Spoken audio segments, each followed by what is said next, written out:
The second podcast I listened to this week was for immigrant communities, coronavirus is a different kind of threat.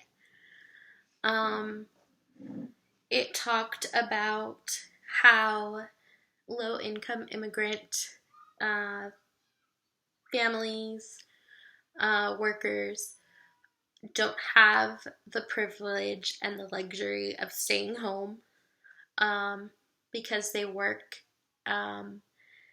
in uh,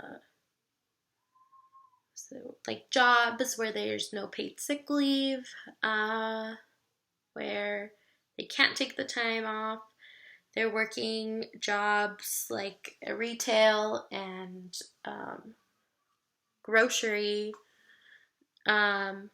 jobs where they are essential workers and they don't make much, and so they have to continue to work to earn their living and to afford their place to stay because they don't get paid if they don't work. So it's a lot of like how we are now starting to look at these issues like paid sick leave, access to healthcare, and who are the most vulnerable during this time.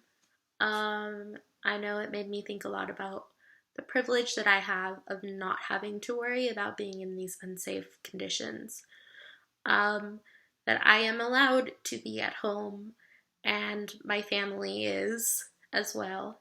That we get that protection, and that if any of us were to be sick, we have access to healthcare.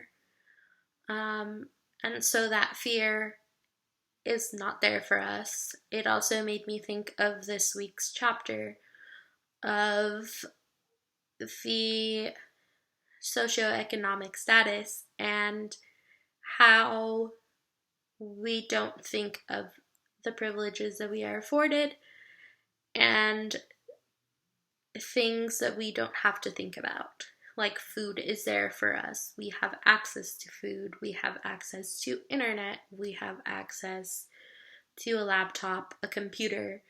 Like for me, for my classes, I am able to get on Zoom because I have a laptop.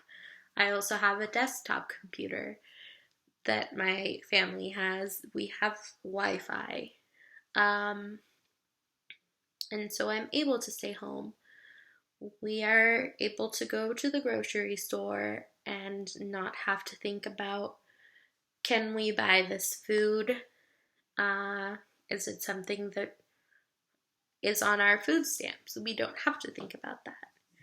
I am also a citizen of the United States, and so I don't have to worry about being here undocumented. And if I were to get services, would I be detained?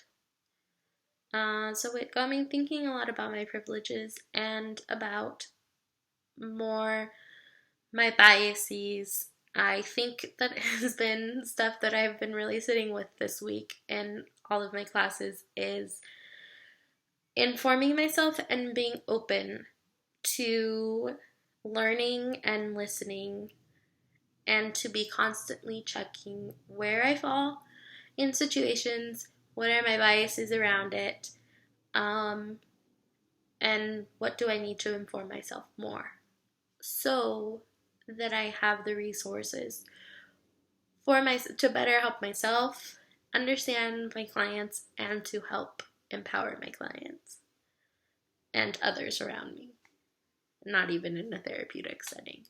So I think that is what has been the theme, and what I am sitting with is information and being open to learning more and constantly be learning.